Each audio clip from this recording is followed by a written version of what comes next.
Here we're gonna mulch some gardens.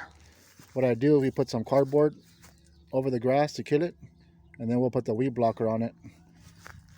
So kind of a preview of what we're working with here.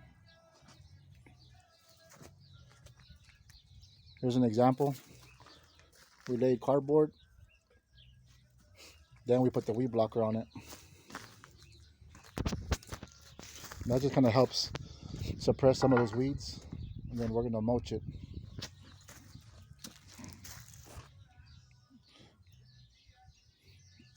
So you'll see in a bit how it comes out. And then once you put the mulch, we use a rake and it helps spread it.